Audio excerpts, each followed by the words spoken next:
గ్రంథంలో ప్రభు సెలవిచ్చిన ప్రతి మాటను మన వినికిడిలో ఆయన జీవిస్తూ మనకు సహాయం చేయాలని ప్రభు ఇస్తున్నాం. అంతేకాదు దేవుని సన్నిధానంలో మనం నిశ్చంతగా దేవుని ఏంటి బ్రతకడానికి ఆయన సెలవిచ్చిన మాటలు మన వినికిడిలో ఆయన జీవిస్తూ ఆయన సహాయం చేస్తున్నందుకు దేవుడికి శతకోటి వందరములు కృతజ్ఞత స్తోత్రాలు కలుగునే దాకా ఆమె. ప్రేమ కలిగిన దేవుడు విశ్వాసానికి కట్టైన దేవుడు, మన జీవితంలో ఆదరించి పోషించే దేవుడు. ఆదరించి పోషించే దేవుడు మనం పంపించి ఆయన ఏమంటూ ఉన్నాడంటే ఎప్పుడు మనకు ఆదరణ కలిగింది, ఎప్పుడు ఆయన మనల్ని పోషించి బలపరిచే దేవుడిగా ఉంటాడు అనే పరిశుద్ధ లేఖనాన్ని ఒక తల్లికి బిడలుగా మనం ఉన్నప్పుడు, లేకపోతే ఒక తండ్రికి బిడలుగా మనం ఉన్నప్పుడు అప్పుడు ఆ తండ్రి ఏం చేసుకుంటాడంటే ఆ కుటుంబానికి ఒక బాధ్యత కలిగి ఆ కుటుంబాన్ని పోషించుకుంటూ ఉంటున్నాడు. అదే విధంగా ఒక తల్లికి పిల్లలుగా ఉన్నప్పుడు ఆ తల్లి కూడా ఏం చేసుకుంటున్నట్టే తన పిల్లల బాధ్యత కలిగి పోషిస్తూ ఉంటుంది. ఆ రీతిగానే సమయంలో దేవుని దగ్గరకు వచ్చిన మనము దేవుని ప్రేమను తండ్రిగాను తల్లిగాను మనం ఎప్పుడైతే ఎదుగుతూ ఉంటామో ఆ తండ్రి ఏం చేసుకున్నారు, బాధ్యతగా ఒక కుటుంబంలో ఉన్న ఆ కుటుంబ వ్యవస్థ గురించి దేవుడు మాట్లాడుతున్నారు. తండ్రిగా కుటుంబాన్ని క్షేమంగా ఉంచుకోవాలని, కుటుంబాన్ని పోషించుకోవాలని ఆలోచన కలిగి ఉంటుంది. అదే విధంగా తల్లిగా కూడా బిడ్డలను పెంచుకోవాలని, బిడ్డలను పోషించాలని ఆలోచన కలిగి ఉంటారు. అదే విధంగా మనము దేవుని మాటలు వింటూ ఉన్న మనం కూడా దేవుని మాటలు వినటానికి, దేవుని మాటను బట్టి దేవుని నామాన్ని గణపరచడానికి దేవుని ఇంటికి వచ్చిన మనము ఆయన మన తండ్రి, ఆయన మన పోషకుడు, ఆయన మనల్ని బాధ్యతగా మన జీవితాన్ని బలపరచగలిగిన దేవుడని విశ్వాసం ఇచ్చే వారిగా ఉంటారు. ఎందుకనగా దేవుని యొక్క నేర్చుకున్న మనం గ్రంథంతో ఒకసారి ద్వితీయోపదేశం ముప్పై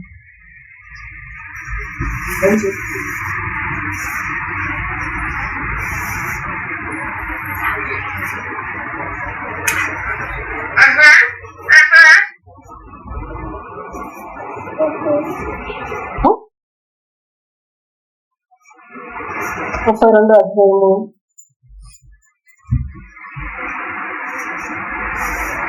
ఇక్కడ మొదటి నుంచి కొన్ని వచనాలు చదువుకుందామని ఉండగా మొదటి 32వ అధ్యాయం మొదటి వచ్చింది.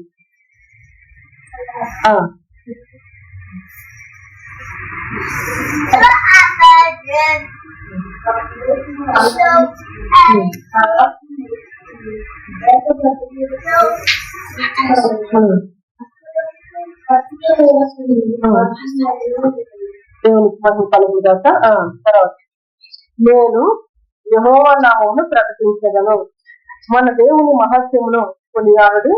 ఆయన ఆశ్రయదుర్గముగా ఉన్నాడు, ఆయన కార్యము సంపూర్ణము, ఆయన చర్యలనియు న్యాయమును, ఆయన నిర్దోషమై నమ్మకొనదగిన దేవుడు, ఆయన నీతిపరుడు యథార్థవంతుడు, వారు తమను చెరుపుకొనిది, ఆయన పుత్రులు కారు, వారు కళంకులు, మూర్ఖత గల వక్ర వంశము, బుద్ధి లేని అవివేక జనమా, ఇట్లు యెహోవాకు ప్రతీకారము చేయుదురా. ఆయన నిన్ను సృష్టించిన తండ్రి కాడా, ఆయన నిన్ను సృష్టించి స్థాపించను. ఇక్కడ గమనించాము దేవుని యొక్క వాక్యాన్ని. ఎందుకు మాటలు మనకు జ్ఞాపకం చేసుకున్నాడంటే ఆయన ఇంటికి వచ్చిన మనము ఆయన చేత పోషించబడాలి.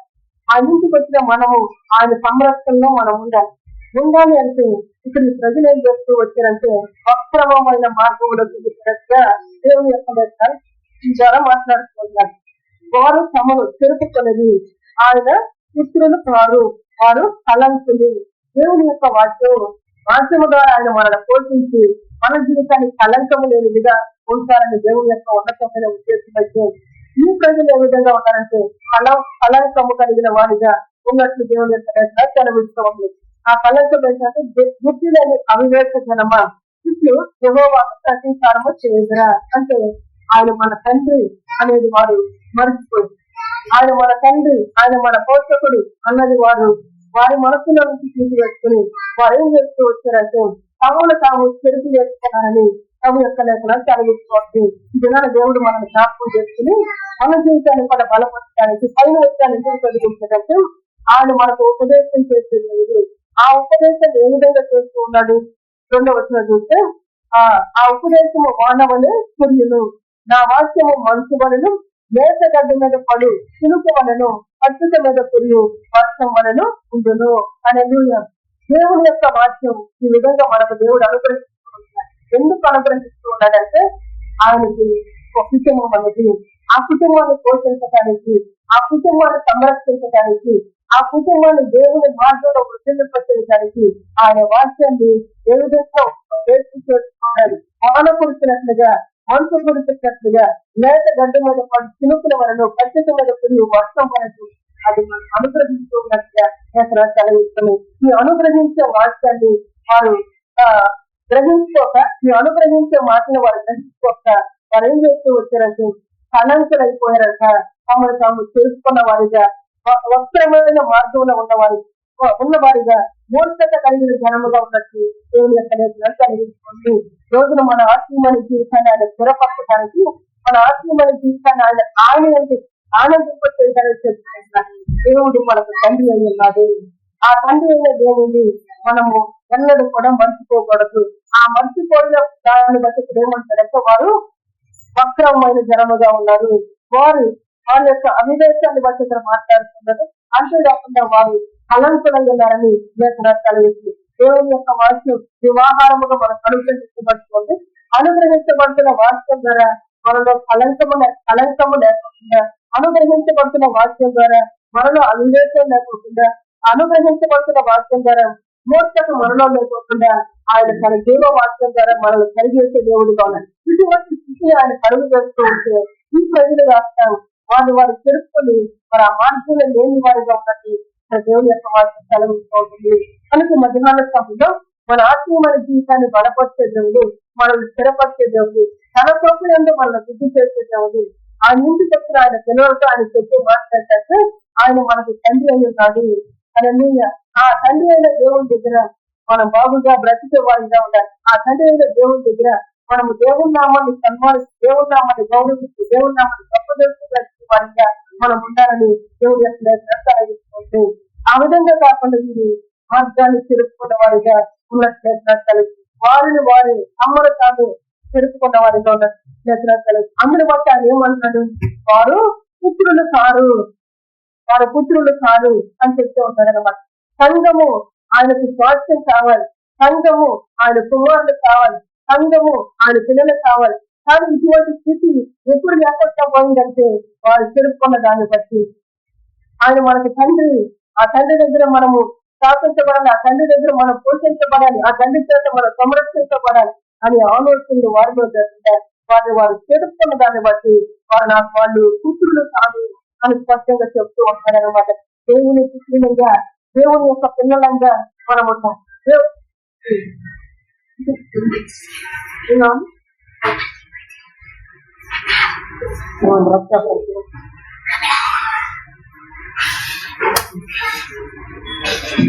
వారు తెలుసుకొని ఈ రీతిగా ఉన్నారని ఇక్కడ దేవుడు మనకు జ్ఞాపకం చేస్తారు. అందుకొరకు మళ్ళా మనం ఆ స్థితిలో వెళ్ళకోకుండా మన జీవితాన్ని కాపాడటానికి ఏం చేసుకున్నారంటే ఆయన వాన కురిసినట్లుగా తన ఉపదేశాన్ని, మంచు కురిసినట్లుగా తన వాక్యాన్ని, మేత గడ్డ మీద పడి చినుకుల వలన, పచ్చిక మీద కురిన వర్షం వలన ఉండేటట్లుగా ఆయన సహాయం చేస్తూ ఆయన వాక్యాన్ని మనకు అనుగ్రహిస్తూ ఉన్నారు. పచ్చిక మీద కురిని వర్షం చేసేటట్టు పచ్చికను ఇంకా పచ్చగా చేసేదిగా వస్తారు, ఇంకా పచ్చగా చేసేది కూడా. మేత గడ్డ మీద పడి ఆ మంచు, ఆ చినుకులు ఏం చేసుకోవట్లంటే ఆ గడ్డను ఇంకా పెంచేవిగా వస్తాయి. అదే విధంగా దేవుని యొక్క వాక్యం మన జీవితాన్ని పెంచడానికి, మన జీవితాన్ని పోషించడానికి, మన జీవితాన్ని విధి చేయడానికి ఆయన మన కొరకు ధారాళంగా అనుగ్రహిస్తూ ఉన్నాడు. అనుగ్రహించే దేవుని దగ్గర మనము దేవుని కృపను పొందుకుని ఖచ్చితంగా మనం బ్రతికే వారిగా ఉండాలి. కానీ మనము వారు తమ మార్గాన్ని తిరుపుకున్నట్లుగా మనం తిరుపుకునే వారిగా ఉండకూడదు. ఒకవేళ ఉంటే ఆ స్థితిలో ఏమంటాడంటే వారు నాకు పుత్రులు కాదు, వారు వక్రమైన జనము, వారు కలంకమైన జనము, దేవుని సన్నిధికి, దేవుని రాజ్యానికి, దేవుని పిల్లలంగా ఆయన పట్టుదల మనం ప్రవేశించాలని మనలో కలంకం ఉండకూడదు, మనలో మత్తు ఉండకూడదు, మనలో దాము ఉండకూడదు, మనలో అపవిత్రత ఉండకూడదు.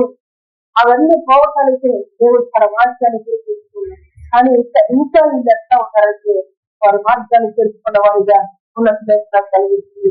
ఆ మార్గాన్ని తెలుసుకున్న దాన్ని బట్టి ఇక్కడ ఏమంటాడంటే ఇప్పుడు యెహోవాకు ప్రతీకారము చేయుదురా. మీరు మార్గాన్ని తెలుసుకొని మీ కొరకు తండ్రిగా ఆయన ఉండి మిమ్మల్ని ఆయన పోషిస్తూ ఉంటుంది.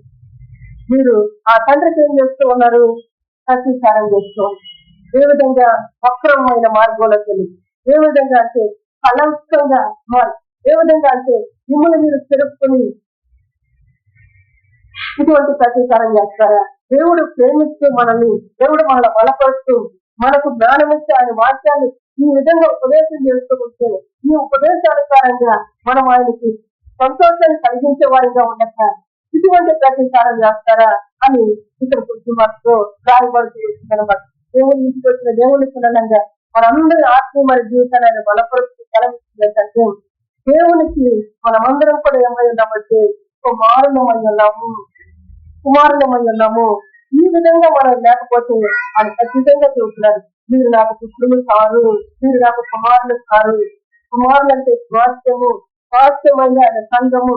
ఆ విధంగా మనం ఉండాలి. కానీ ఒకవేళ ఆ స్థితిలో లేకపోతే మీరు నాకు కుమారులు సాధన తీసుకుంటారన్నమాట. దేవుని ఇంటికి వచ్చిన మన జీవితాన్ని ఆయన రూపుదిద్దే దేవుడిగా, ఆయన మనందరి జీవితాన్ని కట్టే దేవుడిగా, దేవునికి మన మార్గంగా బ్రతికేటట్టుగా మనల్ని ఆయన తన దయాత్మక దిద్దే దేవుడిగా ఈ స్థలం మనకు జ్ఞాపకం చేస్తూ ఉంటాడు.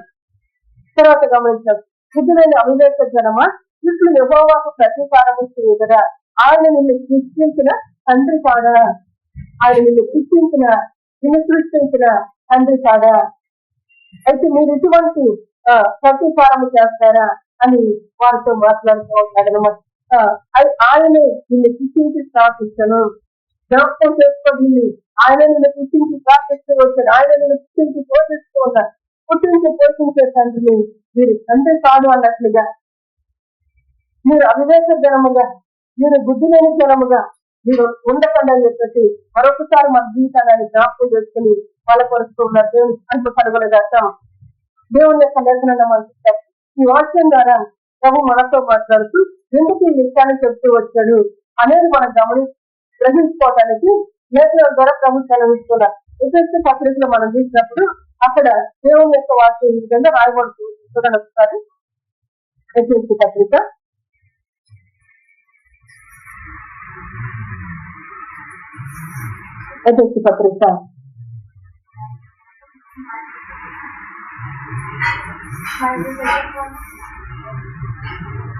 6వ అధ్యాయము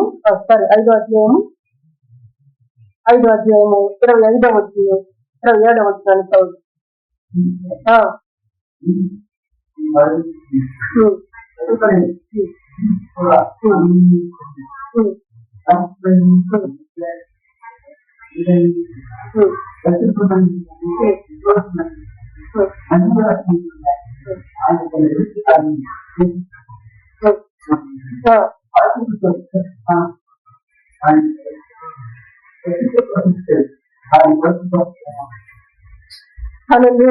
దేవుని యొక్క వాక్యాన్ని మనం గమనించినప్పుడు ఆయన చేసిన కార్యాన్ని చెప్తూ ఉంటాడు.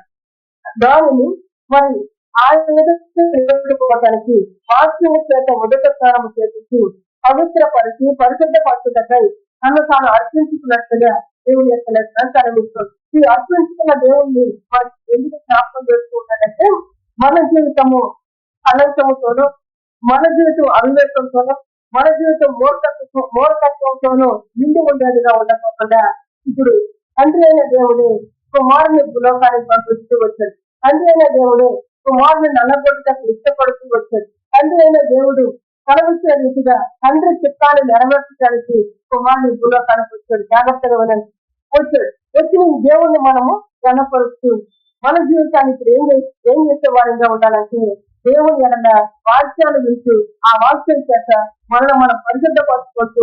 ఆ వాక్యాన్ని వింటూ దేవుని యొక్క వాక్యం చేత మన హృదయాన్ని శుద్ధి చేసుకోవచ్చు. మన దేవుని వైపు నడుచుకునే వారంగా ఉండాలి. అతి రీతిగా ఉండకపోకుండా దేవుని మార్గాలు ఆ విధంగా మనం నడుచుకుంటా దేవునికి ఆయాస్కరమైన స్థితిలో మనం ఉంటుంది. ఇప్పుడు తండ్రి ఎంత గొప్ప కార్యం చేశాడు. అద్భుతమైన కుమారుని లోకానికి పంపిస్తుంది. అద్భుతమైన కుమారుడు ద్వారా మనందరికీ రక్షణ కలగాలని ఆ తండ్రి చిత్తాన్ని నెరవేర్చడానికి కుమారుని లోకానికి పంపిస్తే కుమారుడు ఏం చేస్తూ వచ్చాడంటే తనకు వచ్చే పరిస్థితులన్నీ, తను ఎదుర్కొన్న పరిస్థితులన్నీ ఎదురు కూడా కుమారుడు తండ్రి చిత్తాన్ని నెరవేర్చడానికి ఇష్టపడుతూ ఈ మాట మనకు జ్ఞాపకం చేసే దేవుడు మహిమ కలిగిన దేవుడు. ఆ మహిమ కలిగిన దేవుడు ఈ కుమారుడు ఏ విధంగా బ్రతికాడంటే తండ్రి చిత్తాన్ని చేస్తూ వచ్చాడు. తండ్రి చిత్తాన్ని చేస్తూ వచ్చాడు. ఇప్పుడు ఇందాక మన దగ్గర వాక్యంలో దేవుని యొక్క వాక్యం ఏం చేసి, మీరు నాకు పిల్లలు, నేను మిమ్మల్ని సృష్టించాను. ఇప్పుడు మనం ఏం చేయాలి? తండ్రి చిత్తాన్ని జరిగించాలి. తండ్రి చిత్తం ఏంటి ఇక్కడ? ఎందుకు ఆ కుమారుడు తండ్రి చిత్తాన్ని ఏదైతే జరిగిస్తూ వచ్చేటట్టు మనలో మత్తు లేకుండా, మనలో డాబు లేకుండా, మనలో కలంకం లేకుండా ఉండటానికి తను అర్పిస్తుంది. ఇంత గొప్ప త్యాగం ఈ కుమారుడు చేస్తూ వచ్చాడు. మనం గుర్తించి తండ్రి మనల్ని ప్రేమించి త్యాగం చేస్తూ కుమారుడు ద్వారా ఈ కార్యాన్ని మనలో జరిగిస్తూ వచ్చాడు. జరిగించిన ఈ కార్యము ద్వారా మనం ఏం చేయాలంటే దేవుడికి దేవపడే వారిగా ఉంటాం, దేవుణ్ణి గమనించే వారిగా ఉంటాం, దేవుడిని అనుసరించే వారిగా ఉంటాం. తిరిగిగా మన మొదటి జ్ఞాపకం చేస్తూ ఉన్నాడు ఈ యొక్క వాక్యం ద్వారా.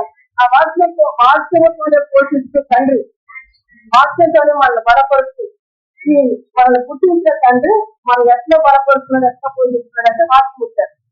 వాక్యం చేత మనల్ని పోషిస్తూ ఏం చేస్తూ ఉన్నాడంట? పవిత్రపరుస్తుంది, పరిశుద్ధపరుస్తూ ఉన్నాడు. తర్వాత నిర్దోషమైనదిగా, మహిమగలైనదిగా ఆయన మనల్ని నిలబెట్టుకోవటానికి దేవుడు మన జీవితాన్ని వృద్ధి చేస్తాం. ఇటువంటి సమయంలో నేను ఎంత గొప్ప కార్యము మీ కొరకు చేసి నా కుమారుని భూలోకానికి కొరకు ఆ కుమారుడు ద్వారా మీకు ఈ అవకాశాన్ని కల్పిస్తే మీరు నాకు అంటే అక్కడ రాస్తూ వచ్చారు. ఏమని రాయబడుతూ వచ్చింది? మీరు నాకు ఇచ్చే ప్రతీకారం వచ్చేదిరా, మీరు నాకు ఇచ్చే ప్రతీకారం వచ్చేదిరా. ఈ మాటలు మీ హృదయానికి అర్థమైతే చాలా సూటిగా ప్రభు మనతో మాట్లాడుతూ ఉన్నారు. నేను ఎంత గొప్ప కార్యం మీ కొరకు చేస్తే, కుమారుడు ఎంతగా మీ కొరకు తగ్గించుకుని, ఎంతగా మీ కొరకు తను అర్పించుకుంటూ మీరు నాకేమి ఈ విధంగా ప్రతీకారం చేయగరా, ఇంకా వక్రమైన మార్గంలో ఉండి, ఇంకా మిమ్మల్ని మీరు చేర్చుకుంటూ, ఇంకా మీరు పుత్రులు కాకుండా బ్రతుకుతూ ఇటువంటి ప్రతీకారం నాకు చేయగరా అని ఇక్కడ ప్రభు మాట్లాడుతూ ఉన్నారు. ప్రేమ కలిగిన దేవుని మాటలు మన వినికిడిలో జీవించబడాలి. దేవుని మాట మన హృదయంలో కార్యాభివృద్ధి కలిగించిన గాక అలా చెప్తున్నాడు. క్రీస్తు యేసునందున్న ప్రభు చేత మనలో ధన్యులం కావాలి, క్రీస్తు యేసునందున్న ప్రభు చేత మనము యోగ్యులం కావాలి. ఆ రీతిగా ఉండటానికి ప్రభు మన యొక్క వాక్యాన్ని మనకు అందిస్తూ, ఆ వాక్యాన్ని ఏ విధంగా అందిస్తున్నాడో చెప్తున్నాడు. వాన కురిసినట్లుగా, మనసు కురిసినట్లుగా ఆయన మనకు తన యొక్క ఉపదేశాన్ని అందిస్తూ ఉన్నాడు. వాన కురుస్తూ ఉన్నప్పుడు, మనసు పడుతూ ఉన్నప్పుడు, ఆ లేత గడ్డ మీద మనసు పడుతూ ఉన్నప్పుడు అది ఎదుగుతూ ఉంటుందా, లేకపోతే అది క్షీణించిపోతూ ఉంటుంది, ఎదుగుతూ ఉంటుంది. అదే సమయంలో మరి ఇంకా రాయబట్టి పరిస్థితి మీద వర్షము కురిగినట్లుగా ఆ ఉపదేశం కురుస్తూ ఉండాలి. పరిస్థితి మీద వర్షం పడితే ఆ పరిస్థితి ఏమవుతూ ఉంటుందంటే ఇంకా ఎదుగుతూ ఉంటుంది. మన ఆత్మీయమైన జీవితాలు కూడా దేవుడు అందిస్తున్న వాక్యం చేత ఇంకా ఎదగా, ఆయనలో మనం ఇంకా వృద్ధి కావాలి, ఆయనలో మనం ఇంకా పచ్చగా వడ్డిల్లే వారిగా మనం ఉండాలి. ఈ విధమైన కార్యం మన జీవితంలో జరగడానికి ప్రభు మరొకసారి మనల్ని ప్రేరేపించి మన జీవితాన్ని బలపరిచి ఆయన మనతో మాట్లాడుతున్నారు. మన జీవితాన్ని తృప్తిపరిచి ఆయన మనతో మాట్లాడుతున్నారు. నేను చేసే దేవుడు సెలవిస్తున్న మాట, తండ్రి ఇంటికి వచ్చిన మనము తండ్రికి పిల్లలమై ఉన్నాము, తండ్రి ఇంటికి వచ్చిన మనము తండ్రి చేత పోషించబడే వారిగా ఉన్నాము. పోషించబడుతున్న మనము తండ్రికి విజేత చూపించే పిల్లలుగా మనం ఉండాలి, తండ్రిని అనుసరించే వారిగా మనం ఉండాలి. అంతేకాకుండా మన హృదయాలను మనల్ని మనం తెలుసుకునే వారిగా ఉండకూడదు. మళ్ళా చెప్తున్నాడు, ఉండకూడదని చెప్పే దేవుడు ఏం చేశాడు మన కొరకు? ఉండకూడదని చెప్పే దేవుడు ఏం చేస్తుంది? స్వయంగా తన కుమారుని భూలోకాన్ని పంపిస్తూ వచ్చాడు. పంపించిన కుమారుడు ద్వారా ఏ కార్యాలు జరిగిస్తూ ఉన్నారు చూడండి. అదే అధ్యాయము ఎపిసి పత్రిక 6వ అధ్యాయము 30వ వచనం చివరి భాగంలో, ఆలయ క్రీస్తు కూడా సంఘమును పోషించి సంరక్షించుతూ ఉన్నాడు. హల్లెలూయా. దేవుని యొక్క దశలో మనం చూసినప్పుడు తండ్రి ఏ విధంగా పోషిస్తూ ఉన్నాడు, తండ్రి ఏ విధంగా సంరక్షిస్తూ ఉన్నాడు, అలాగే క్రీస్తు కూడా మనల్ని పోషిస్తూ సంరక్షిస్తూ ఉన్నట్లుగా దేవుని యొక్క కలిగిస్తుంది. దేవుని సంగమ క్రీస్తు యేసునందున్న ప్రభు చేత దేవుని చేత ఆయన మనల్ని పోషిస్తున్నారు, దేవుని చేత మనల్ని సంరక్షిస్తూ అక్రమమైన బుద్ధి నుంచి క్రమమైన బుద్ధిలోకి మనం రావటానికి, వాక్యం చేత మనల్ని పోషిస్తున్నాడు, వాక్యం చేత మనల్ని సంరక్షిస్తున్నాడు. సంరక్షించడం అంటే ఒక తప్పు మార్గంలో మనం వెళ్తూ ఉంటే ఆ మార్గంలో నుంచి బయటకు రావాలి. లేకపోతే ఒక కాని దారిలో మనం నడుస్తూ ఉంటే ఆ దారి నుంచి మనల్ని మంచి దారిలో నడిపేసి సంరక్షించదు. దేవునికి మహిమ కలగలుగా ఆ కార్యము క్రీస్తు ద్వారా చేస్తూ ఉన్నట్టుగా దేవుడు కలిగింది. ఇప్పుడు ఎంత గొప్ప కార్యాన్ని ఆయన జరిగిస్తూ ఉంటే మనం ఆయనకు ఎటువంటి ప్రతీకారము ఇక్కడ జరుగుతూ ఉందో చెప్తూ ఉన్నారు. ఈ విధమైన అవివేకంగా మీరు బ్రతికి ఈ విధమైన ప్రతీకారం నాకు చేయగరా అని అంటూ ఉన్నాడు అన్నమాట. ఆ అవివేకమైన శిక్ష నుంచి మన జీవితాలకు విడుదల కలిగించడానికి దేవుడి మాటలు జ్ఞాపకం చేస్తూ ఉన్నారు. అయితే ఆ 32వ అధ్యాయము 6వ వచనం చెప్పాలంటే ఆయన నిన్ను సృష్టించిన తండ్రి కాడ ఆయన నిన్ను సృష్టించి స్థాపించను. దేవునికి మహిమ కలుగునగా. పరిశుద్ధ లేఖనాలను మనం గమనించినప్పుడు ఆయన మనల్ని సృష్టించి పోషించి స్థాపించే తండ్రిగా ఆయన ఉన్నాడని చెప్తూ ఉంటాడు. ఆయన ఏమై ఉన్నాడు, ఎందుకు చెప్తూ వచ్చారు, ఆయన ఏమై ఉన్నాడు, వాక్యమై ఉన్నాడు, వాక్యమై ఉన్నాడు. వాక్యమ చేతనే సృష్టించి, వాక్యం చేతనే పోషించి, వాక్యం చేతనే స్థాపించే దేవుడిగా ఉన్నాడు. అర్థమైందిగా? వాక్యం చేతనే సృష్టిస్తూ ఉన్నాడు, వాక్యం చేతనే పోషిస్తూ ఉన్నాడు, వాక్యం చేతనే స్థాపించే దేవుడిగా, వాక్యము చేతనే సంరక్షించే దేవుడిగా ఉన్నాడు. వాక్యము చేతనే సంగముగా వాక్యము ద్వారా ఉదక స్నానం చేసి కలకము లేకుండా, మచ్చ లేకుండా, డాబు లేకుండా, నిర్దోషులుగా, పవిత్రులుగా చేసేది కూడా వాక్యము ద్వారానే. కనుక ఈ వాక్యాన్ని, ఈ ఉపదేశాన్ని ఆన కురిపించినట్లుగా ఆయన కురిపిస్తున్నాను అంటారు. కురిపిస్తూ ఉన్నప్పుడు మన జీవితం ఎట్లా ఉండాలంటే ఆ వాన కురిసిన తర్వాత ఎదిగేదిగా ఉంది. ఆ వాక్యం వాన వల్ల కురిస్తూ ఉన్నప్పుడు వాక్యం ద్వారా మనం ఎదిగే వారిగా ఉండాలి. వాక్యం ద్వారా పచ్చగా ఎదిగే వారిగా మనం ఉండాలి. అంతేకాకుండా వాన కురిసిపోయిన ఎటువంటి చరణం లేని వారిగా మనం ఉండే వారిగా ఉండకూడదు. అలా జ్ఞాపకం చేస్తున్నట్టు వాన కురిసింది తర్వాత ఆ వాన ఎక్కువ వరద వచ్చిందంట. వరద వచ్చినప్పుడు ఏం జరుగుతూ ఉంటుందంటే ఈ యొక్క పచ్చదనం అంతా కూడా కొన్ని సార్లు కొట్టుకొనిపోయేదిగా ఉంటుంది. లోకంలో మనం చూసి ఎందుకు జ్ఞాపకం చేస్తూ ఉన్నారంటే వర్షాలు పడ్డప్పుడు చక్కగా అది ఎదుగుతూ ఉంటుంది. అదే సమయంలో వరద వచ్చినప్పుడు ఏం జరుగుతుంది, అదంతా కిల్లిపోతుంది. వరద వచ్చింది అని చెప్తున్నారు, మంచు వలే పడుతున్నారు, వాన వలే కురుస్తున్నారు. దేవుని మాటలు ఎంత విలువైన మాట్లాడుతున్నారు. అది వరద వలే వచ్చిందని చెప్తుంది. ఆ వాక్యం వరద వలే వచ్చేది. మన జీవితంతో ఏం జరుగుతుందో చెప్తూ ఉంటారు. వరద వలే వస్తూ ఉంది వాక్యం. ఎక్కడి నుంచి వస్తూ ఉంది? దేవుని సన్నిధితో వింటూ ఉన్నాం, తర్వాత యూట్యూబ్ లో మనం వింటూ ఉన్నాం, ఆయా స్థితి నుంచి మనం వింటూ ఉంటున్నాం. వాక్యం వినిన తర్వాత ఏం మిగులుతుందంటే సున్నా మిగిలిన మార్పు లేదు. అందుకే చెప్తున్నారు, వరద వచ్చేసినప్పుడు ఈ పచ్చగడ్డి కాస్త ఏమవుతున్నట్టు చెడిపోతుంది. అవునా కాదు? చూసారు ఎప్పుడన్నా? నీళ్ళు ఎక్కువైపోయినప్పుడు ఏం జరిగింది? పాడైపోయింది.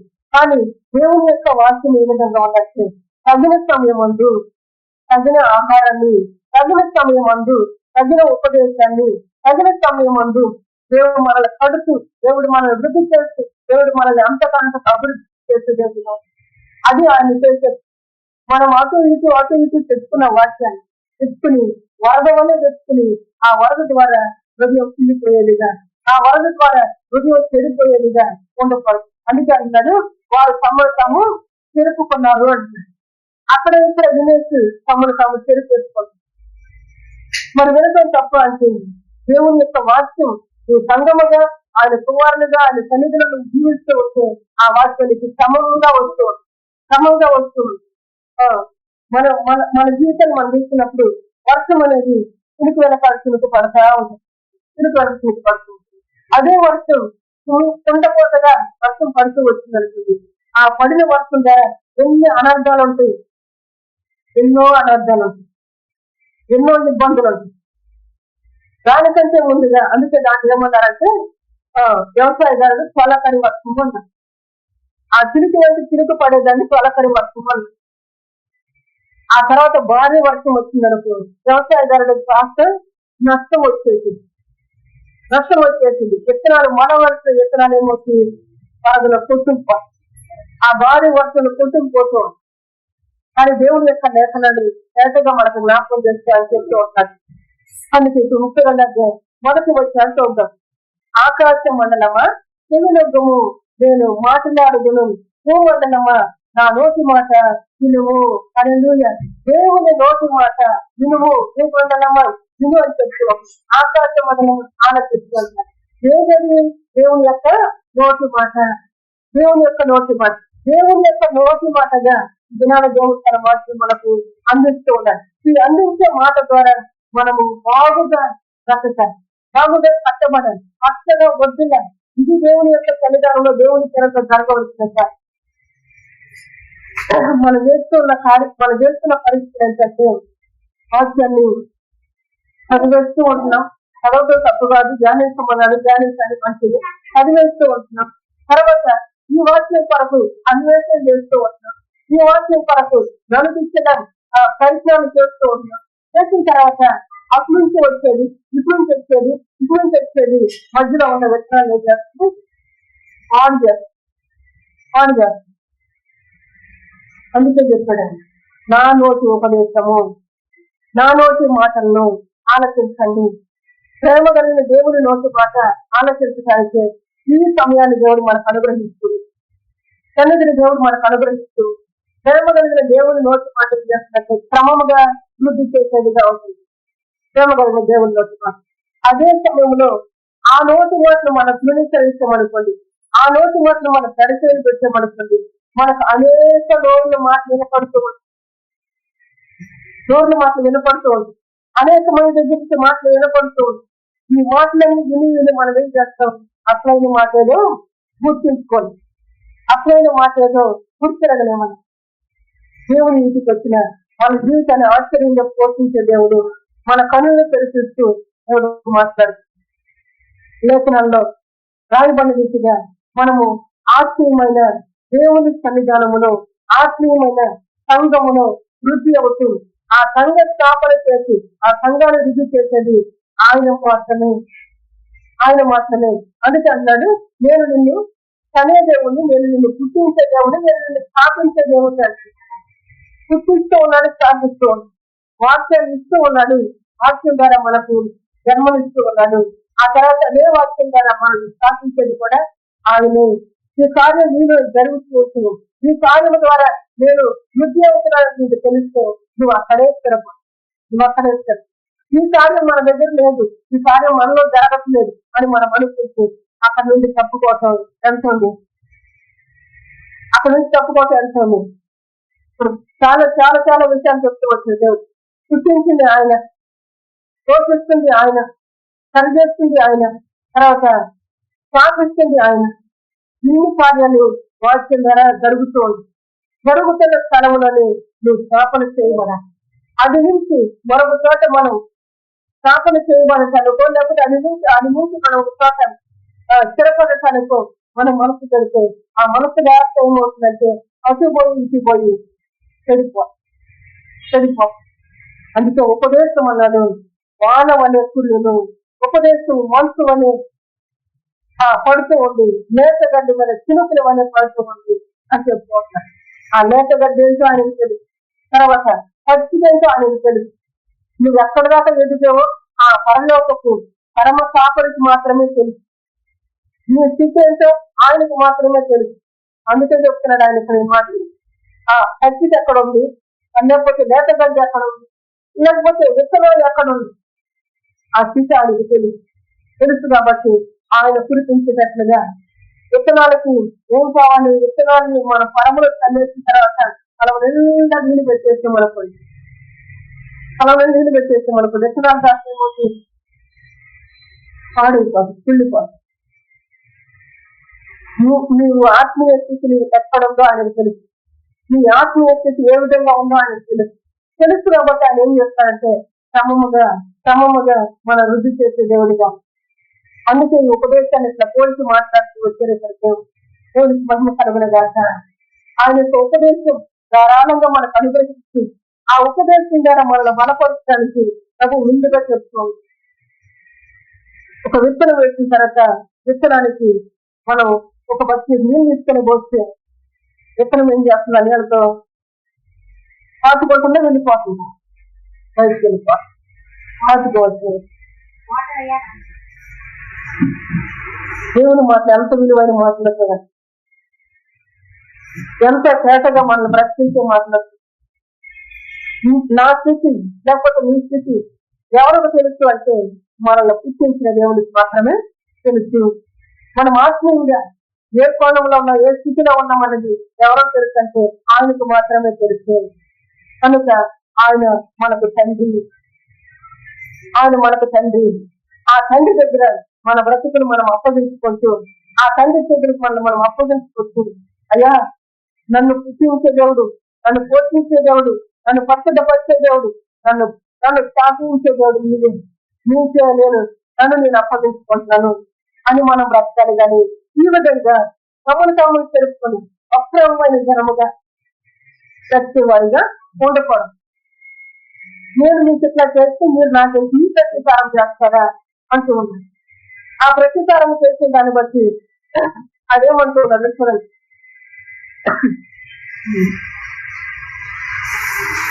18వ వచనం చదవండి. 32వ అధ్యాయము 18వ వచనం.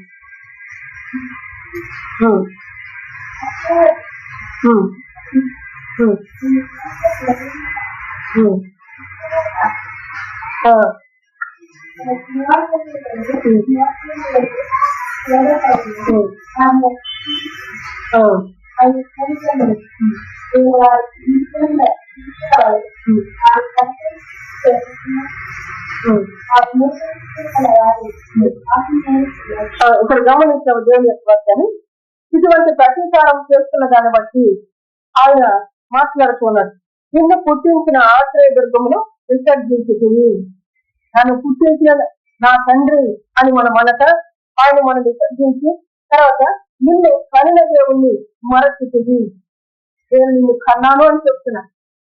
కనిన వారు ఏమవుతున్నారు? తండ్రి. అయితే కన్ను దేవుని విసర్జించారు, మర్చిపోయారు. దాన్ని ఆయన చూస్తూ ఉన్నాను. చూసి తన కుమారుల మీదను తన కుమార్తెల మీదను క్రోధపడను, వారిని అర్థించుకులను.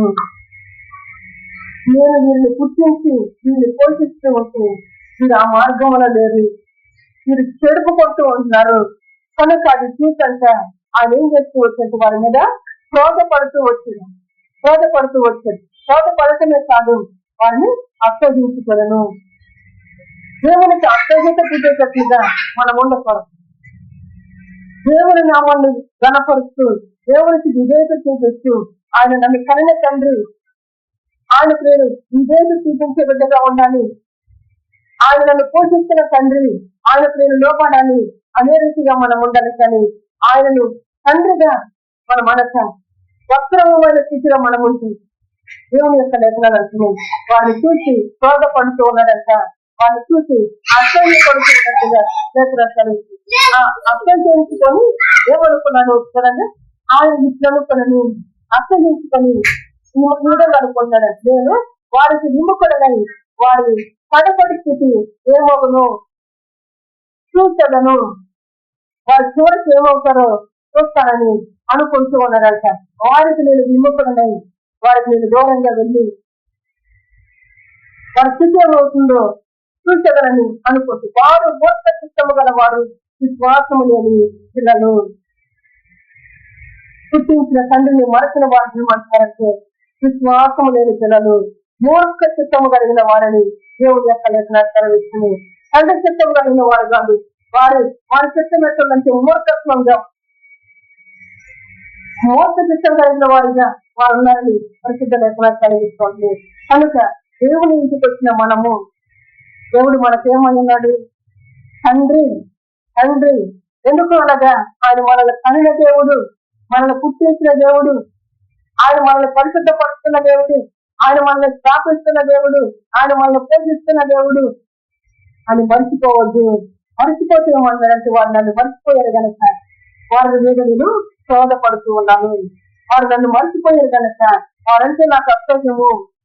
వారు నన్ను మర్చిపోయారు కనుక వారిని చూసి నేను ఈ విధంగా అనుకుంటున్నాను. వారికి దూరంగా వెళ్ళిపోయి వీరు శిక్షణమవుతున్న కడపడి స్థితి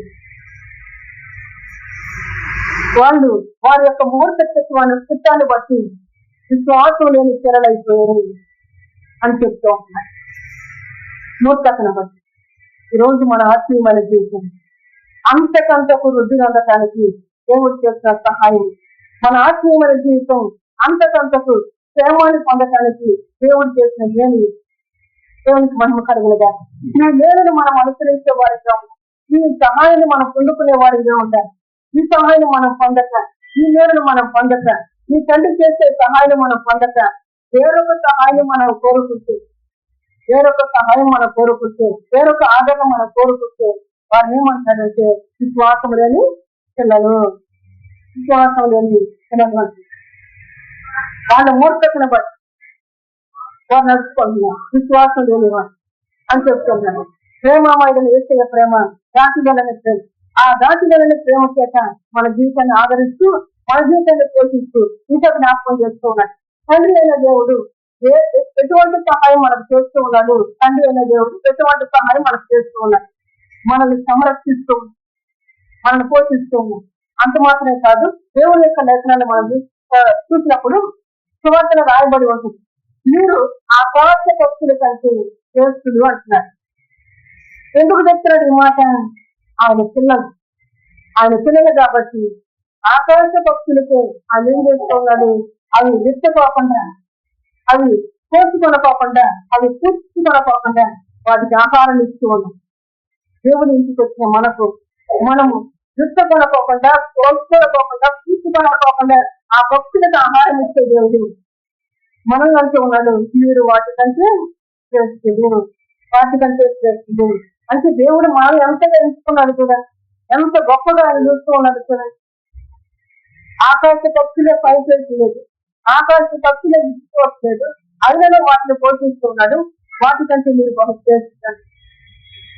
బహుశ్రేష్టమైన పిల్లలంగా ఆయన మనల్ని చూస్తూ, ఆయన ఈ విధంగా మనం చూస్తూ ఉంటే మనమే కొంటూ ఉన్నాం మార్గాన్ని తిరుపుకుంటూ, తాము తిరుపుకుంటూ అవివేకులుగా, బుద్ధి లేని వారిగా, తర్వాత శిక్ష రాయబడుతూ వచ్చి మూర్ఖ శక్తులను నడుచుకునే వారిగా, ప్రతి దేవుని ఇంటికి వచ్చి సమాధానము పొందేవారిగా, దేవుని ఇంటికి వచ్చి మేలు పొందేవారిగా, దేవుని ఇంటికి వచ్చి క్షేమాన్ని అనుభవించేవారిగా ఉండటానికి మాత్రం మనకు జ్ఞాపకం చేస్తుంది.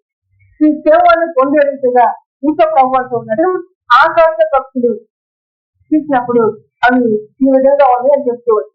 అంతేకాదు ఆకాశ పక్షుల తర్వాత అడవి పువ్వులు చూడండి అని చెప్తూ వచ్చారు. అడవి పువ్వులు అవి ఎట్లా అలంకరిస్తున్నాయి చూడండి. ఆ అలంకరణ ఎవరు అలంకరించినట్టే దేవుడే వాటికి ఇచ్చినాలని. ఇటువంటి అలంకరణ పొందమని కూడా లేదండి. ఈ రోజు మనకు వాక్యం చెప్పే దేవుడు, ఆ ఇంటికి వచ్చిన మనల్ని అలంకరించే దేవుడు, ఆ ఇంటికి వచ్చిన మనల్ని వృద్ధి చేసే ఎన్ని కార్యాలు జరుగుతుంది.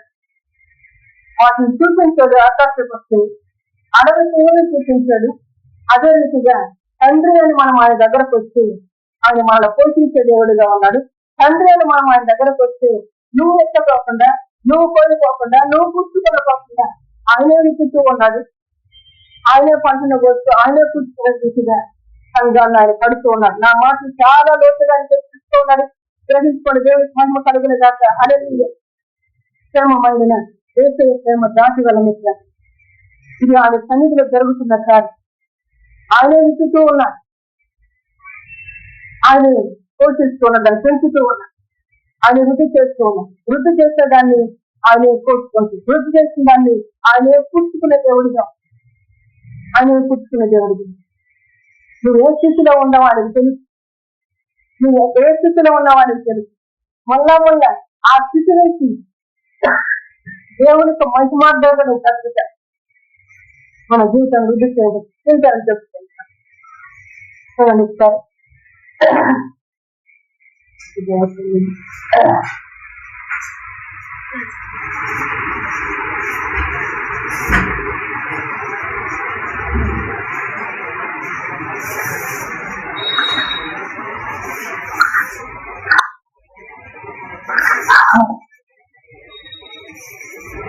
లోకస్వార్త 12 అధ్యాయం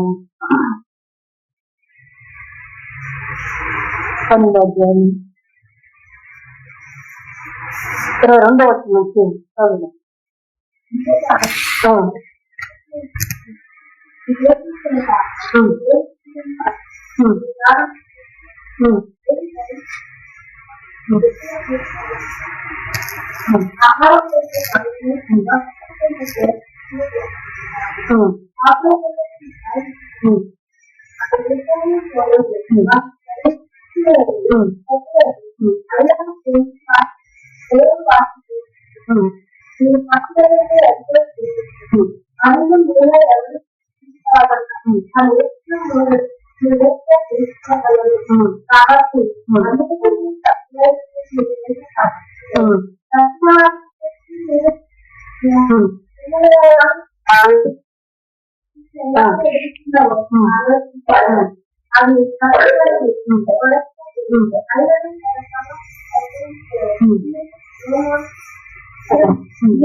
దాని వలనైనను అలంకరించబడలేదు అని నీతో చెబుతూ ఉన్నాను. నేడు పొరములో ఉండి రేపు పొయ్యిలో వేయబడి అడవి గడ్డిని దేవుడి లాగా అలంకరించాడుగా అల్పీకోద్గర నీకు మరి ఎంతో నిశ్చయముగా వస్త్రములను ఇచ్చును. ప్రేమ కలిగిన దేవుని మాటలు సంఘం గురించి ఆయన చెప్పుకున్నాడు. సంఘమును ఆయన పోషించే దేవుడిగా ఉన్నాడు. సంఘాన్ని ఆయన కట్టే దేవుడిగా ఉన్నాడు.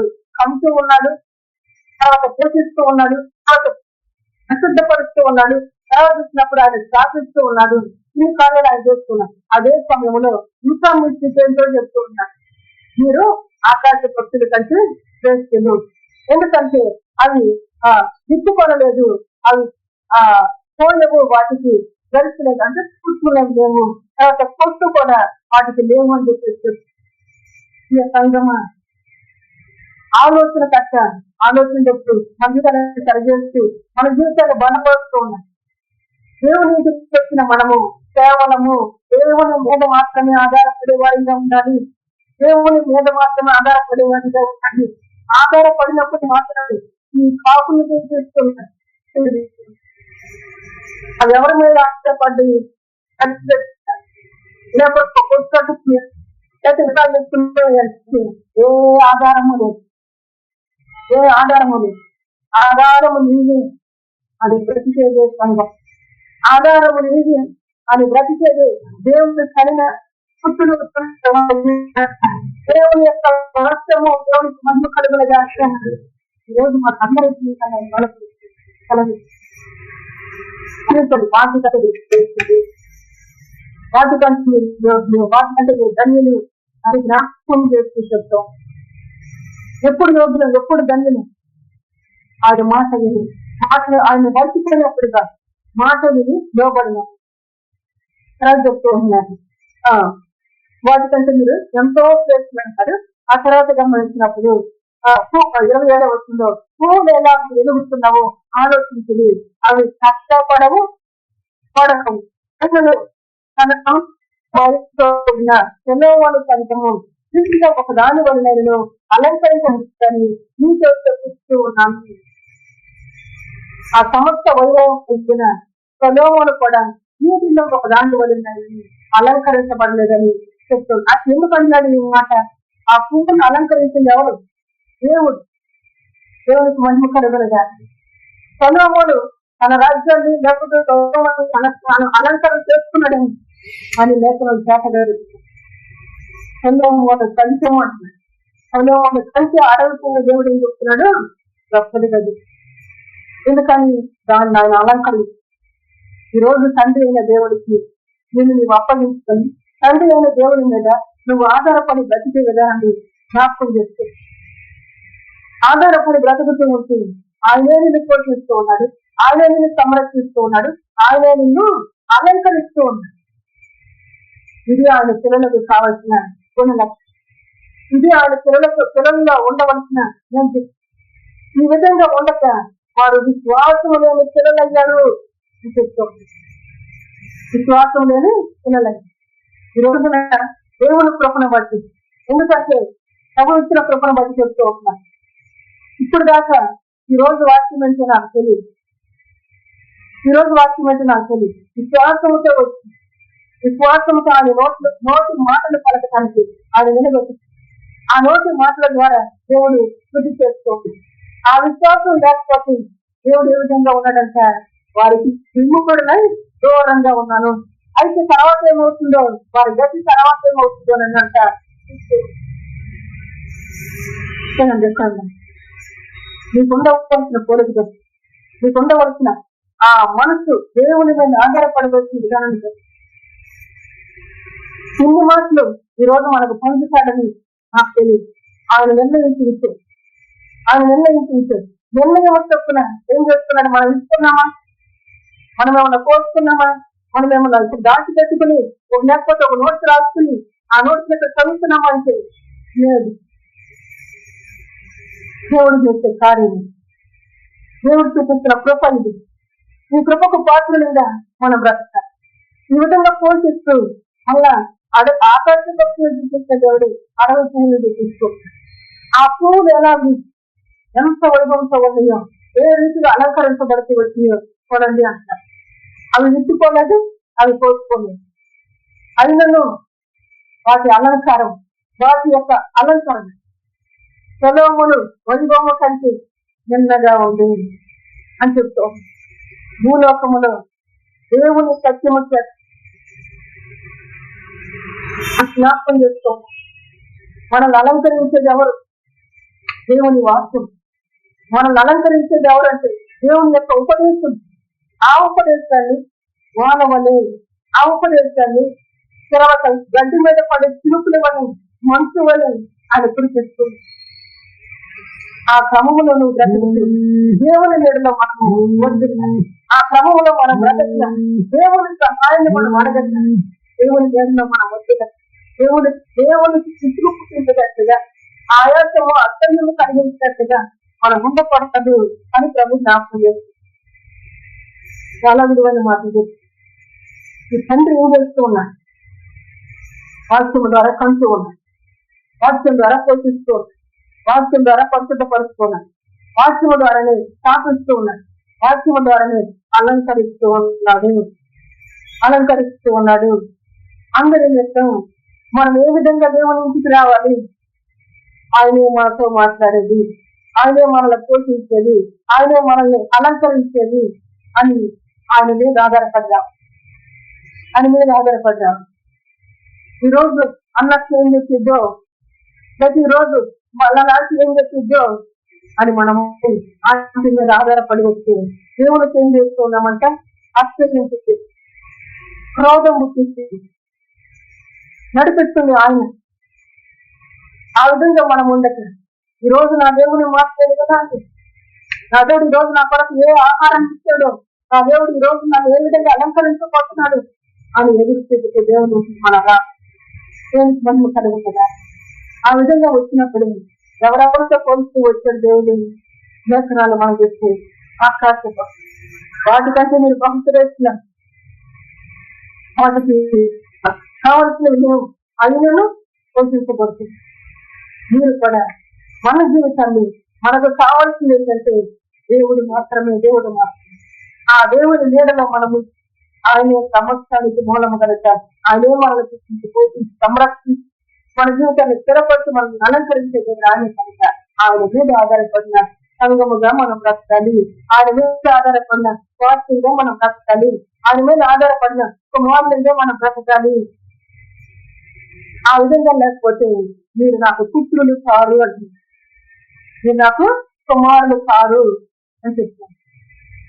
ఆయనకు కుమారులు కావాలి, దేవుని యొక్క వాక్యం చెప్తుంది. ఆ కుమారుల కొరకు ఎవరు పనిచేస్తూ ఉన్నారంటే పరిశుద్ధాత్ముడు పనిచేస్తున్నాడు. పనిచేస్తే పరిశుద్ధాత్ముడు ఏం చేస్తూ ఉన్నాడు? కుమారులను స్వాస్థ్యమైన సంఘముగా సిద్ధపరుస్తుంది. దేవునికి మహిమ కలుగునే గాక. అందుకే లేఖనాలు రాయబడుతూ వచ్చింది, ఆ ఆత్మచేత అందరు నడిపించబడుతున్నారు వారే కుమారులు అనబడుదురు హల్లెలూయా. కనుక ఆత్మ నడిపించు, దైవాత్మ నడిపించు. మనల్ని మనము ఒప్పుకొని దైవాత్మ నడిపింపు చేత మనం బ్రతకాలని, ఆ ఆత్మ ద్వారా మనం బలపడాలని, ఆ ఆత్మ కార్యము ద్వారా మనం తీర్చిదిద్దపడాలని దేవుని ఆత్మకు మనల్ని అప్పగించుకునేవారిగా ఈ కార్యం మనలో జరగటానికి కుమారుడని యేసుక్రీస్తు గారు ఏం చేస్తూ వచ్చారంట, తనను తాను అర్పించుకో. ఈ కార్యం మనలో జరగకపోతే తండ్రికి పిల్లలం కాలేము. ఈ కార్యము జరిగించడానికి పరిశుద్ధాత్ముడు పనిచేస్తూ ఉన్నాడు. తండ్రికి పిల్లలు అవటానికి కుమారుడని యేసుక్రీస్తు వారు తనను తాను అర్పించుకో. యేసుక్రీస్తు నామమును ఆయన సన్నిధికి చేరవచ్చు. ఆయన వెంట రాసి పెట్టబడిన ధననిధి, రాసి పెట్టబడిన ధననిధి అనేదే దేవుని వాక్యము. రాసి పెట్టబడిన ధననిధే దేవుని వాక్యము. ఈ వాక్యాన్ని మనం సంపాదించుకొని ఈ యొక్క దేవుని యొక్క భాగ్యముతో బ్రతికే వారిగా మనం ఉండాలి. ఆ రీతిగా ఉండటానికి సంఘాలను సిద్ధపరుస్తుంది. మళ్ళా జ్ఞాపకం చేసుకోవాలి. ఆకాశ పక్షులను చూపించి, అడవిలో ఉన్న పువ్వులను చూపించి, వీటి వలె ఆ ధనవంతుడైన, వీటి వలె ఆ గొప్ప రాజైన సొలొమోను కూడా అలంకరించబడలేదు అని చెప్తుంది. చెప్పిన దేవుని మాటను మనం విని విశ్వసించి అంతకంటే గొప్పగా నా దేవుడు నన్ను అలంకరించే దేవుడు అని మనం ఎప్పుడైనా ఆయన కొరకు, ఆయన అలంకరణ కొరకు ఎదుర్కొనే వారిగా ఉంటూ ఉన్నామంటే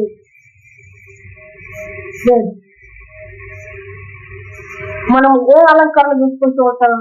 సొలొమోను కంటే గొప్ప వారిని కావాలి, సొలొమోను కట్టిన రాజ్యం కంటే మనం గొప్ప రాజ్యం కట్టాలి, సొలొమోను అంటే మనం గొప్ప వైరాజ్యముతో బ్రతకాలి అని అనుకునే వారిగా. అది కాదు దేవుడు చెప్తుంది. పువ్వులకి అలంకరణ ఇచ్చిన దేవుడు మన జీవితాన్ని అలంకరించి ఆ అలంకరణకు మనం అప్పగించుకునే వారిగా ఉంది. దేవునికి మహిమ కలిగిన దాక అందరి నిమిత్తం ఆయన చెప్తూ వచ్చాడు, ఆకాశమా ఆలకించుము, ఆకాశ మండలమా చెవులెగ్గము, నేను మాట్లాడేదను, భూమండలమా నా నోటి మాట వినుము అని. ఆకాశ మండలమా చెవియొగ్గు, భూమండలమా నా నోటి మాట విను, నేను మాట్లాడతాను అని కలిగి. ఇది నాన్న మాట్లాడింది ఎవరు?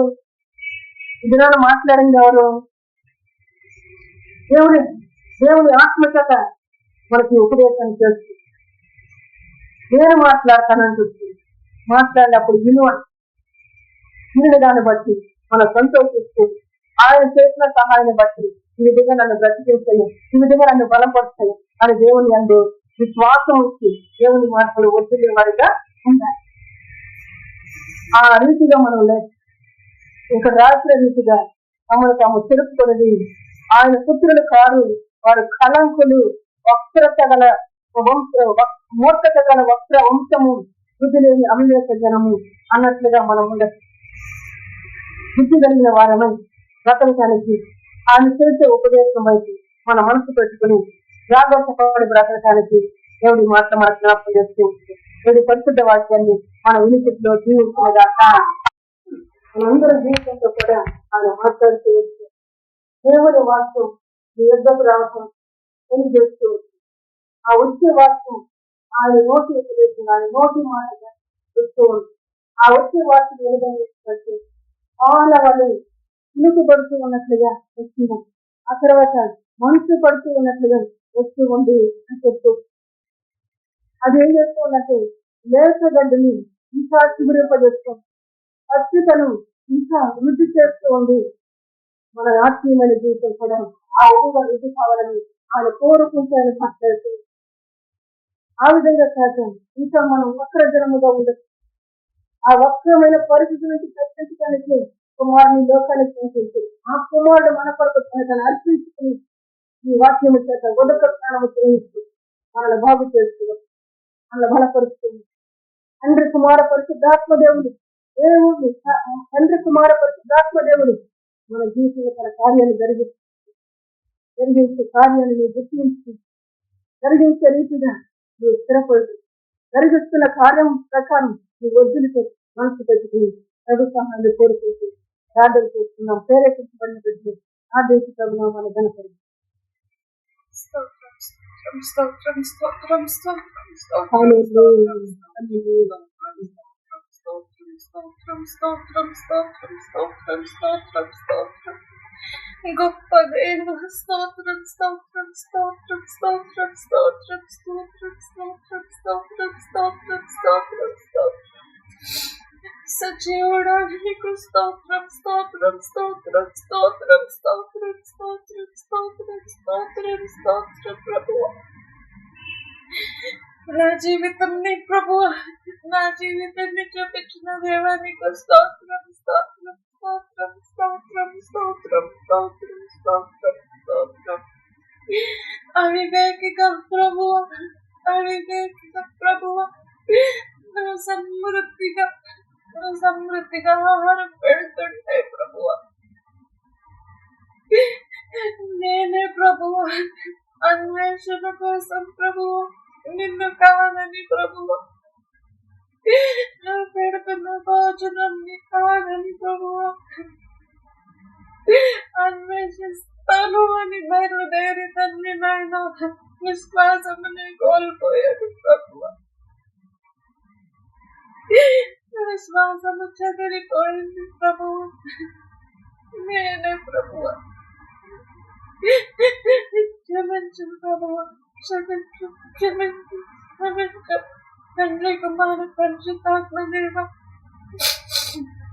ఆహారముతో ప్రభువా వర్షము మంచు నాట ప్రభువా ఎంత అవసరమో అంత పెట్టి పోషిస్తున్న మంచి దేవుడిగా నువ్వు ఉన్నప్పటికీ ప్రభు అన్వేషణ అన్వేషణ అన్వేషణ అన్వేషణ అన్వేషణ వెళ్ళిపోయాను ప్రభువ నిన్ను సాధించాను ప్రభువ క్షమించు క్షమించు క్షమించు క్షమించు నువ్వు మంచిగా కట్టాలని చక్కగా అలంకరించాలని నువ్వు తగిన సమయానికి తగిన భాగ్యం పెంచుతుంటే ప్రభువ క్షమించు ప్రభువ క్షమించు క్షమించు క్షమించు క్షమించు ప్రభువ అనవసరమైనవన్నీ వెతికి వెతికి వెతికి శ్వాసను తిరిగి నా నమ్మకము చదివి నా నిరీక్షణ చదివి అన్ని చెదిరిపోయి దుఃఖపడుతుంటే ప్రభువా దుఃఖపడుతుంటే ప్రభువా నీ వాక్యము మళ్ళీ కట్టింది మళ్ళీ ఆదరి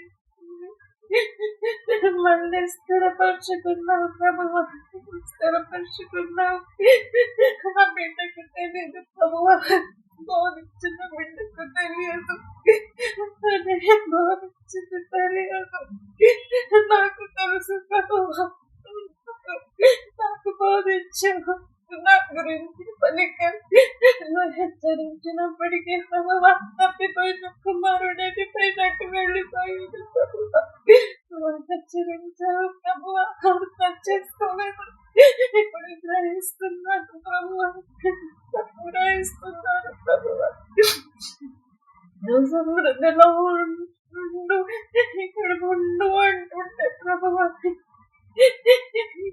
వెళ్ళిపోయాడు ప్రభువా అనవసరమైనవన్నీ చదివి మనసు గాయపరుచుకొని ప్రభువా మనసు గాయపరుచుకొని ప్రభువా విశ్వాసమే చెదిరిపోతే ప్రభువా ప్రభువా ప్రభువా నీ వాక్యముతో నువ్వు బలపరిచావు ప్రభువా నువ్వు సజీవుడవని నువ్వు చూస్తున్నావని నిన్ను బాధ పెడుతున్నాను ప్రభువా నాకు విముఖుడ ప్రభువా వేదనతో ఉన్నా ప్రభువా నువ్వు నాకు నరకకుండా విముఖుడవై నేను పడ్డాను ప్రభువా క్షమించు ప్రభువా క్షమించు నీ దగ్గరే ప్రభువా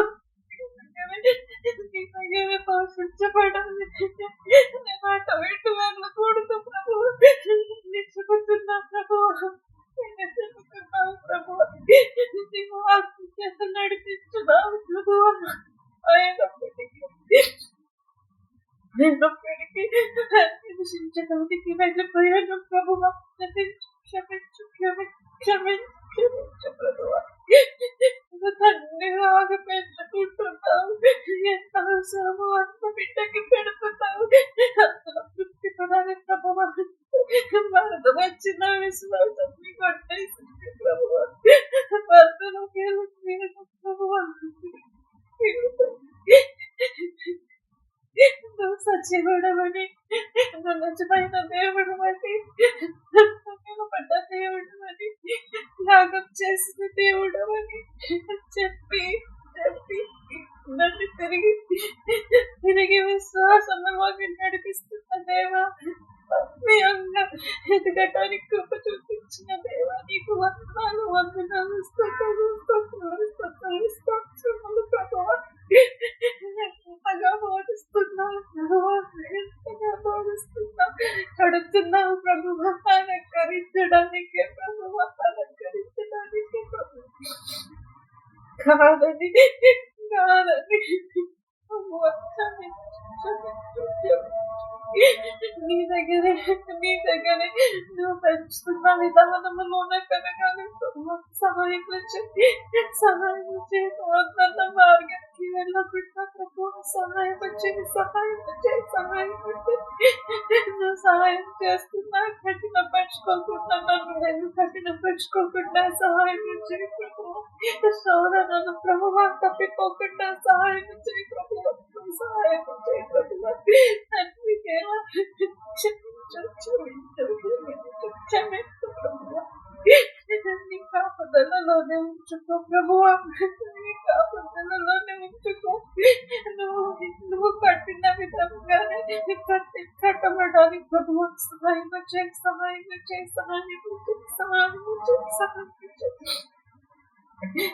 క్షమించండి ప్రభువా. క్షమించండి తండ్రి, కుమార పరిశుద్ధాత్మ దేవా.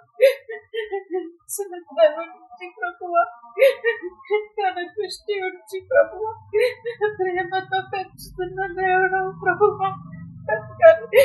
నీ చిత్తములోనే, నీ సమయంలోనే పెరగాలి. కాదని తొందరపడకుండా సహాయం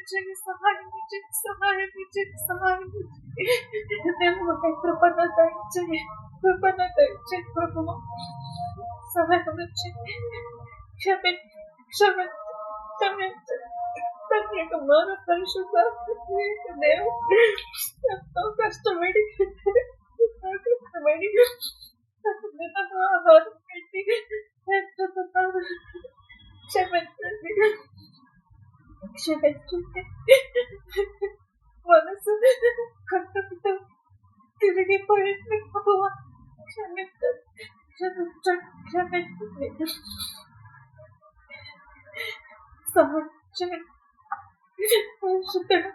మేము గొడవ కాకు.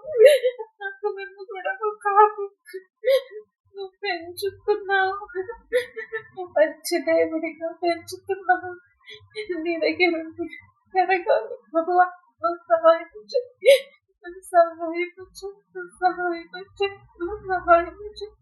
నీ పోషణ ప్రభువా.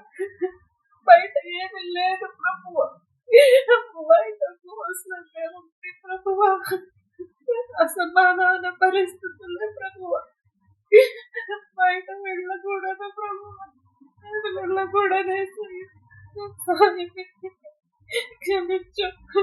నా వివేకమని క్షమించు. నా మూర్ఖతను క్షమించు. నీ దగ్గర ప్రభువా, నీ దగ్గర ఉంటాను. నన్ను చూసి నాతో మాట్లాడిన దేవా, నీకు వందనాలు, స్తోత్రములు.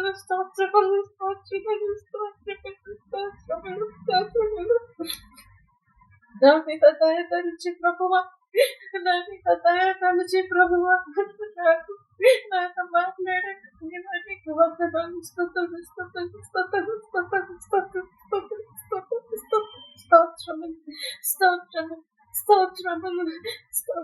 ప్రభువా. నీకు స్తోత్రములు, కృతజ్ఞతాస్తుతులు ప్రభువా. నీకు కృతజ్ఞతాస్తుతులు, స్తోత్రములు.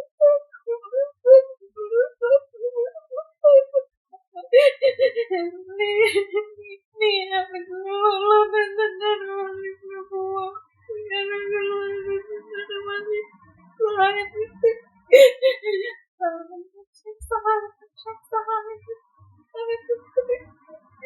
క్షమించి సహాయం చేస్తున్న దేవా నీకు వందనాలు, స్తుతులు, స్తోత్రములు, స్తోత్రములు, స్తోత్రములు. ఈ మమ్మల్ని ప్రభు యేసుక్రీస్తు నామములో ప్రార్థిస్తున్నాను తండ్రి. ఆమేన్.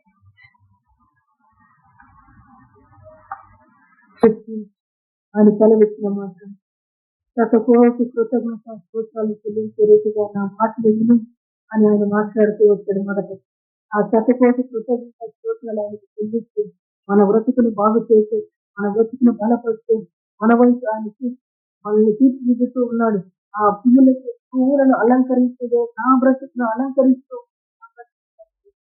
ఈ లోకములో సొలొమోనుని జ్ఞాపకం చేస్తూ ఎందుకనగా ఆ వైభాగం ఆ యొక్క వైరాగ్యము ఆ యొక్క అలంకరణ కంటే ఇది ఉంటుంది.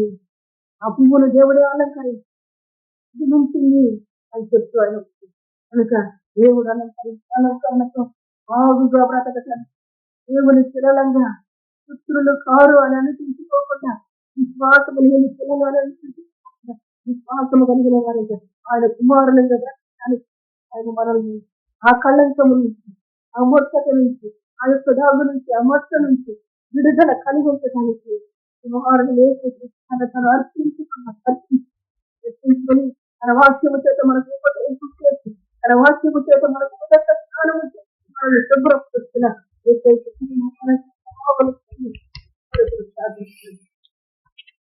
ప్రార్థించేద్దాం.